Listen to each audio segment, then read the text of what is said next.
Hey everybody, welcome back to another episode of Lifestar and Dev. And not just another episode, but I think probably one of the most important episodes that I will be doing since I've started doing YouTube. And that is talking about this year's election year. Now listen, before you scroll away, before you click away, before you move over to the next, hang with me, because it is just that important that we understand the voting process, why it's important to vote, and what happens with our vote. So hang in there with me. I promise you I won't keep you long, but I do think that I will give you information that will help you to be more informed about what's going to happen or what should happen during the election year. So stay tuned.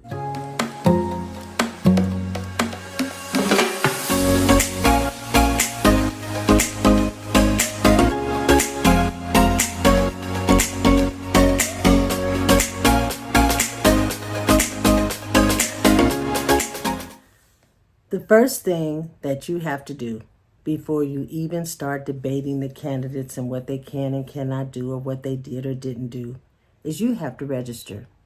If you have not registered to vote, then you will not be able to vote.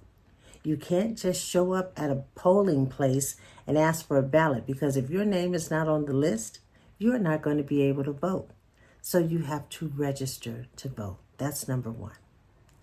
Number two, do your homework on the candidates before you get there.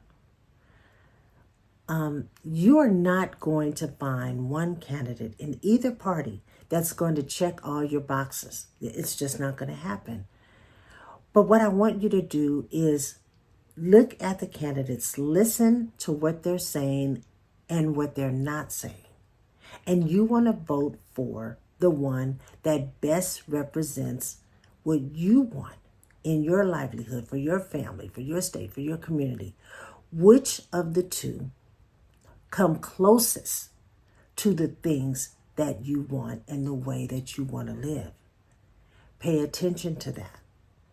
Again, listen to what's being said, but also pay attention to what's not being said. Because if it's not being said, that means that that particular candidate may not care about that particular thing. So pay attention. I'm reminded of an election that we just had at my school where I work. And we had students that were campaigning for student body president and this president and that president. And I remember one of the candidates who is very popular, didn't do a whole lot of campaigning, well liked by the students, and she just felt she was a shoo-in, like she was going to win, and she just walked around like, I'm going to win. Well, when it came time to elect for the actual election, she lost, and she was devastated. How could she lose? Well, because she just took it for granted that her friends in the school were going to vote for her because of whatever. But then we had another candidate on the sidelines that was putting up posters and talking to people and saying, you know, what she wanted to do if she was elected and this, that, and the other. She was believable. The students voted for her. And I actually believe that she's going to make a real good president. But we also have to be realistic. Okay, one of the campaign promises that one of these students made was that, you know, if I'm elected student body president, you know, we're going to have free dress every Friday. We're a uniform school. So having free dress was really important, right? Except that candidate does not have the power to do that. She doesn't have the power because she can propose it, but then there is another committee that has to get together and debate it and sign off on it or say, no, you can't have it. And that's the way it works for our president. Some people complain that the presidents, they don't do anything for, I'm not voting because they don't do nothing for us. What about this? What about that? Nothing that's ever happened. Well, what you have to remember is the president can propose the things that the president wants to do.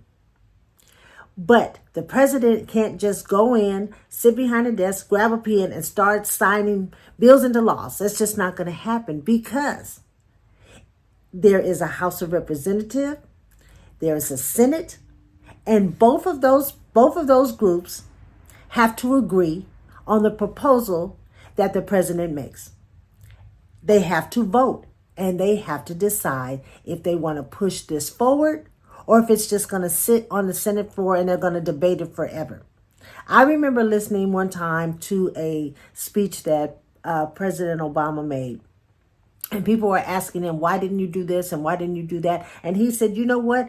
I would have, or I could have passed more bills had they passed on the Senate floor, but they didn't. So as much as it is important for you to vote for the president, it is also equally important that you vote for the Senate. Those people that will support the president and the things that the president wants to do.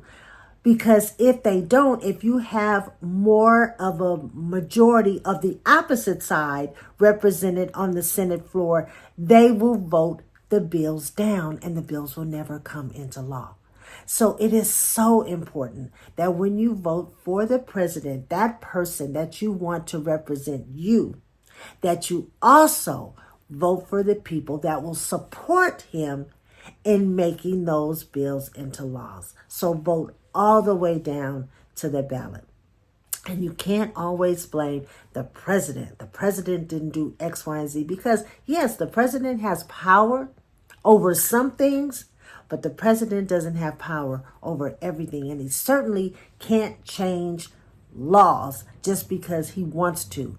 There's a whole group of people that's waiting to vote on those laws. So that's important, and you have to remember that. Also, you can't blame the president for the things in your neighborhood or your community that's not happening. That is the mayor.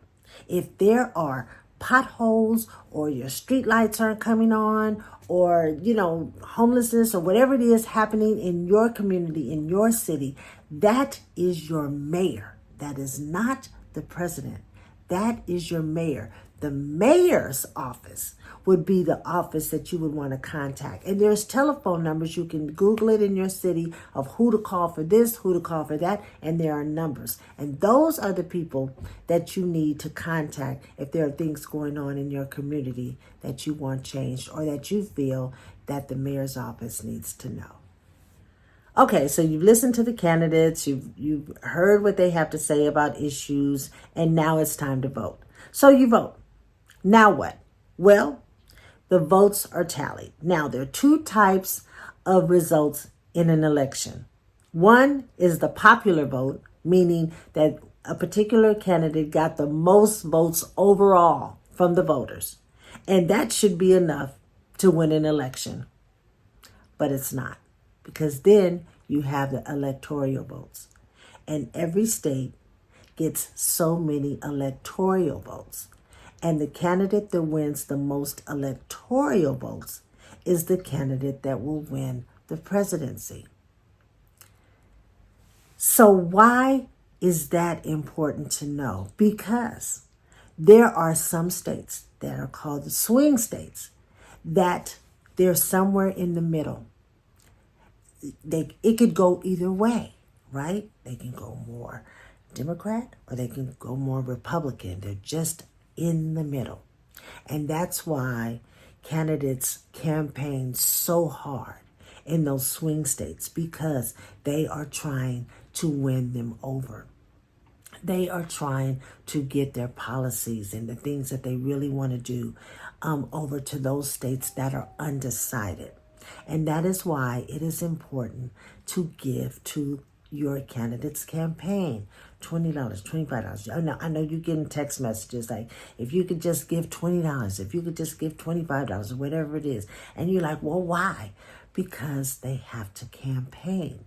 In that election that I talked about at the school, the candidate that won, She had posters all over the school. She was giving out lollipops and, buttons and things of that nature. She was campaigning, and that stuff wasn't free.